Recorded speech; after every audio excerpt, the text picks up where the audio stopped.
वृंदावन बिहारी लाल की जय हो।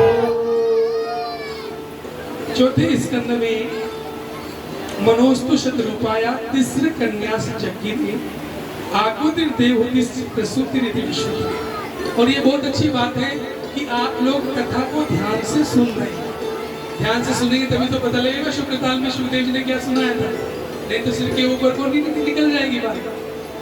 परीक्षित जी को क्यों नहीं भूख लगी, क्यों नहीं प्यास लगी, क्या ऐसा कथा में मिल रहा था? बोले ये सब प्रसंग सुन रहे थे परीक्षित जी महाराज। बोलो परीक्षित जी महाराज की जय हो। भगवान का छठा अवतार अनुसुईया माता के गर्भ से दत्तात्रेय जी के रूप में हुआ है।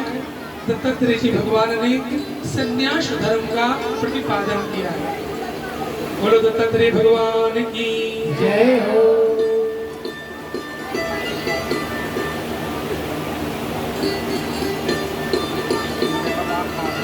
कश्यप ऋषि है हमारे सनातन धर्म में। उनकी 13 पत्नियों का वर्णन आता है। उनकी संतानों में एक कन्या प्रकट हुई सती जी, जो महादेव को बिहाई गई। सती जी के पिता दक्ष जी को उस समय ब्रह्मा जी ने प्रजापति नियुक्त किया। प्रजापति एक पद है, पोस्ट, जैसे अभी प्राइम मिनिस्टर मान लीजिएगा। ऐसे देवताओं में प्रजापति होते हैं। लेकिन एक बात है, अगर सत्संग नहीं किया तो छोटे से प्रधान बन के भी अभिमान हो जाता है, और सत्संग किया है तो प्रधानमंत्री बन जाओ, इंद्र बन जाओ, तो भी अभिमान नहीं होता। लेकिन सती के पिता को अभिमान।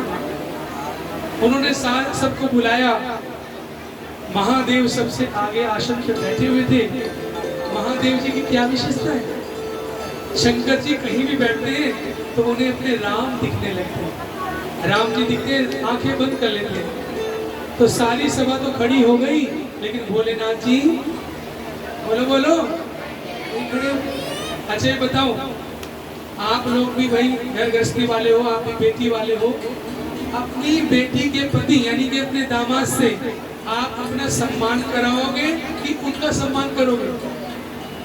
क्योंकि बेटी और बेटी का पति पूजनीय होता है हमारे हिंदू धर्म में। लेकिन इसकी बुद्धि ऐसी बिगड़ी दक्ष महाराज की कि शंकर जी के खड़े ना होने पे गुस्सा करने लगा। देखो देखो, ये शमशान का वासी, सारे लोग तो खड़े हो गए, ये मेरा सम्मान नहीं कर रहा। अरे अपने दामाद से सम्मान किया कराया जाता है क्या? तो भगवान शंकर जी को गालियां देने लगे। उस सभा से जो शिव जी के भक्त थे, कानों में उंगली डाल डाल के भागने लगे। भैया हम शंकर जी की निंदा नहीं सुन सकते। किसी भी सभा में आपके राम और शिव जी की बुराई हो रही हो तो वो नहीं सुननी चाहिए। शास्त्र कहते हैं कि हरि और गुरु की निंदा करने वालों की जीभ तक काट देनी चाहिए। अगर इतनी शक्ति नहीं है तो उस सभा को छोड़ के चला जाना चाहिए, वहां बैठना नहीं चाहिए। तो वे सब लोग जाने लगे, क्योंकि हरि गुरु निंदक दादु होई जन्म सहस्त्र नर पापिस।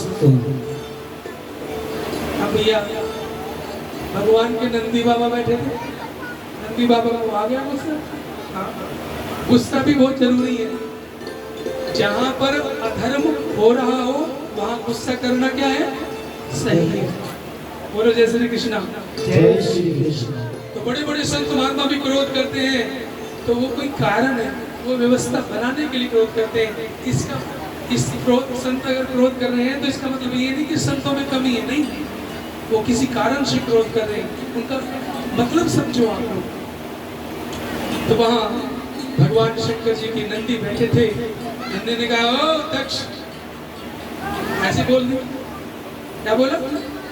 ओ दक्ष, कान खोल के सुन ले, मेरे महादेव इस समय राम में डूबे हुए हैं। इनकी तो समय समाधि लगी रहती है, सच्ची समाधि महादेव की। भोले बाबा से ज्यादा ध्यान कोई नहीं कर सकता राम जी का। बोले तूने मेरे भोले बाबा को कहा है, अब मैं शाप दे रहा हूं तुझे। तेरा ये जो सिर है ना, ये थोड़ी देर का मेहमान है, ये कट जाएगा। नंदी बाबा कह के तो चले खड़े हो गए। तो नंदी बाबा को फिर जो दक्ष के पक्ष के थे उन्होंने कहा, "ए, बैल क्या कहा